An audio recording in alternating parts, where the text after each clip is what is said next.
Hi guys, magandang hapon! Niluluto ko ang aming merienda sa araw na ito. Yes guys, ito ay turon. Hindi ko na naipakita kung paano ko binalot ang mga saging na saba na ito sa wrapper. Dahil sigurado naman akong alam na alam nyo na yon. Pero kung nagtataka kayo kung bakit ganitong punong-puno ang aking kawali, let me explain. Hehe. Pagkatapos ko kasing prituhin itong aking mga turon kanina, yung hindi pa siya masyadong luto, yung nag-uumpisa pa lang siyang mag-brown ay hinango ko na muna. Tapos nilagyan ko ng konting asukal itong aking mantika. Nang mag-caramelize na, inilunod ko na lahat itong aking mga niluto ng turon. Kung napapansin nyo ay malinaw na ang aking mantika. Yun ay dahil nagdikit na sila sa aking turon.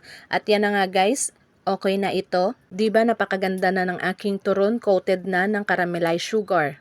At ang ganda din ng kulay niya. Kaya hahanguin ko na ang mga ito at ihihilera ko lang para hindi magdikit-dikit.